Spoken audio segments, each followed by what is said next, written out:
दिव्य वचन जीवन वचन दिव्य वचन जीवन वचन। सबको जय यीशु ख्रिस्त में प्यारे भाई और बहनों, कुछ समय पहले एक व्यक्ति ने अपने घर के बाहर एक बगीचे में छोटा सा बीज बोया। उसने बड़ी आशा के साथ उसे मिट्टी में डाला।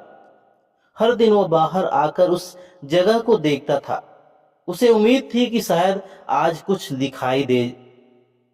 एक दिन बीता, कुछ भी नहीं हुआ। एक हफ्ता बीत गया, फिर भी कुछ नहीं हुआ। समय धीरे धीरे गुजरता गया, लेकिन मिट्टी वैसी की वैसी दिख रही थी। अब उसके मन में सवाल आने लगे। उसे लगा शायद बीज ठीक नहीं था, शायद मैंने व्यर्थ मेहनत की, शायद यहाँ कुछ उगेगा ही नहीं। लेकिन सच यह था कि जो वह अपनी आंखों से नहीं देख पा रहा था, वही सबसे महत्वपूर्ण काम उस समय हो रहा था। मिट्टी के नीचे बीज टूट रहा था, जड़ें निकल रही थी और वे धीरे धीरे गहराई में फैल रही थी। ऊपर से सब कुछ शांत और खाली दिखाई दे रहा था, लेकिन भीतर जीवन बन रहा था। और फिर एक सुबह जब वह फिर से उसी जगह देखने आया, उसने देखा कि मिट्टी को चीरकर एक छोटा सा हरा अंकुर बाहर आ गया। तभी उसे समझ में आया, जिस समय वह सोच रहा था कि कुछ नहीं हो रहा है, असल में उसी समय सबसे बड़ा काम हो रहा था। प्यारे भाई और बहनों, हमारा जीवन भी कई बार ऐसा ही होता है। कभी कभी हम प्रार्थना करते हैं, इंतजार करते हैं और हमें लगता है कि परमेश्वर चुप है। हमें लगता है कि हमारी स्थिति नहीं बदल रही, हमारी समस्या वही की वही है और शायद परमेश्वर कुछ कर ही नहीं रहे हैं। लेकिन आज प्रभु का वचन हमें एक गहरी सच्चाई समझाता है। परमेश्वर काम हमेशा दिखाई नहीं देता, लेकिन वह कभी रुकता नहीं। जब हम आज पहले पाठ में इब्राहिम को देखते हैं और सुसमाचार में प्रभु यीशु की बात सुनते हैं, तब हमें धीरे धीरे समझ में आने लगता है ईश्वर कई बार हमारे जीवन में पहले जड़ों को मजबूत करते हैं, फिर आशीष को प्रकट करते हैं। इसलिए आइए हम आज के पाठों को ध्यान से सुने, उस पर मनन चिंतन करें और समझने की कोशिश करें कि शायद इस समय भी परमेश्वर हमारे जीवन में कुछ गहरा और कुछ अच्छा कर रहे हैं, भले ही हमें अभी दिखाई नहीं दे। सबको जय यीशु ख्रिस्त में प्यारे भाई और बहनों, कल्पना कीजिए कि आप बाजार से एक बहुत सी महंगी और जटिल मशीन खरीद कर लाते हैं। उस मशीन के साथ आपको एक मोटी सी मैनुअल या किताब मिलती है, जिसमें लिखा है कि इसे कैसे चलाना है। आप उस किताब को बार बार पढ़ते हैं, उसमें लिखे हर नियम पर सख्ती से पालन करने की कोशिश भी करते हैं, लेकिन फिर भी आपसे वह मशीन ठीक से नहीं चलती। आप बार बार गलती करते हैं और धीरे धीरे हताश हो जाते हैं। लेकिन जरा सोचिए, क्या हो अगर अचानक उस मशीन को बनाने वाला इंजीनियर खुद आपके घर आ जाए। वह कोई किताब नहीं पढ़ता, आपको कोई नया नियम नहीं सिखाता, बल्कि आपके सामने खड़ा होकर उस मशीन को अपने हाथों से चलाकर दिखाता है।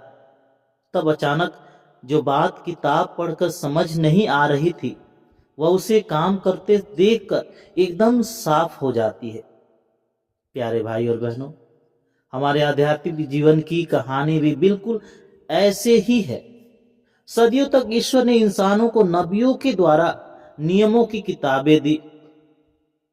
ईश्वर ने शब्दों के जरिए कहा, प्रेम करो, क्षमा करो, पवित्र बनो। लेकिन हम इंसान उस जटिल मशीन की तरह बार बार उलझते रहे, पाप में गिरते रहे। हमें समझ में ही नहीं आ रहा था कि इस दुनिया की मोह माया और तकलीफों के बीच इस पवित्र जीवन को कैसे जिए।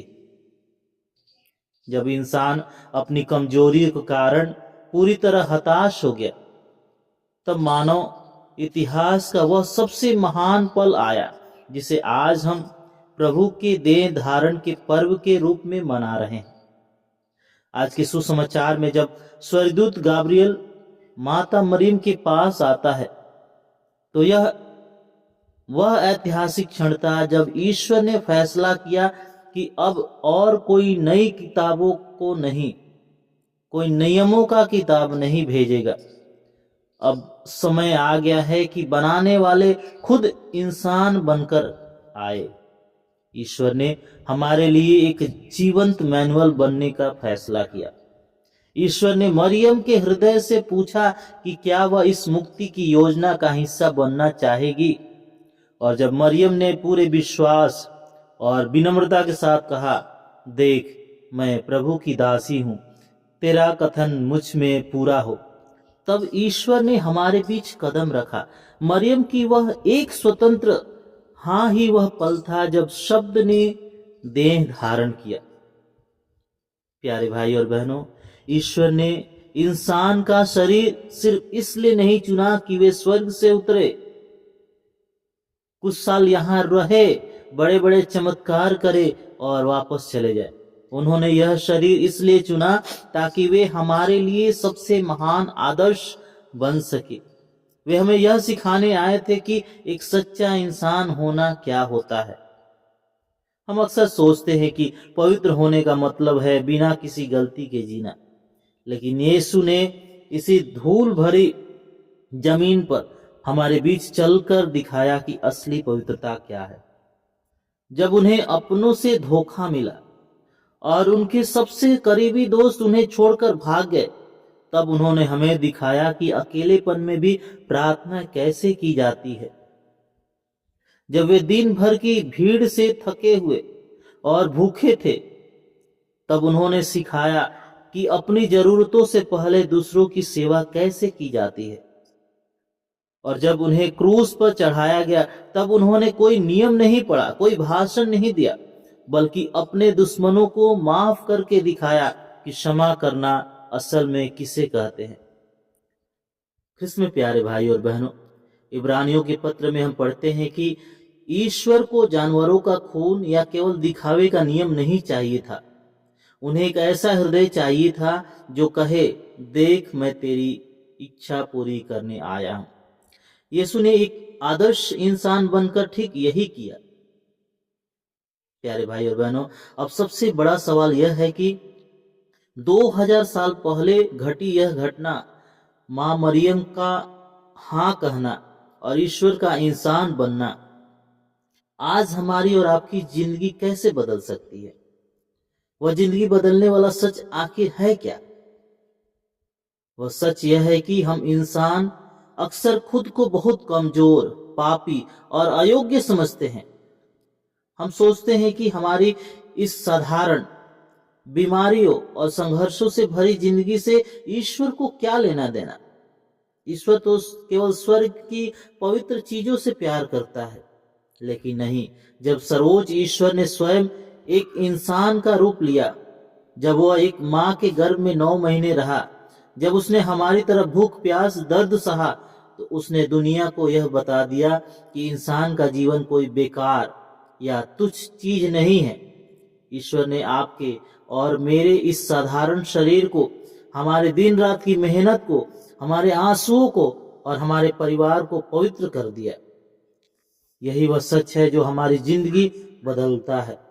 जब भी हम अपनी कमजोरियों के कारण खुद को कोसते हैं या हताश होते हैं, तब हमें याद रखना है कि ईश्वर हमारी इस कमजोर इंसानियत से दूर नहीं भागा, बल्कि उसने हमारी ही तरह एक इंसान बनकर यह साबित कर दिया कि हम उसकी नजरों में कितने अनमोल हैं।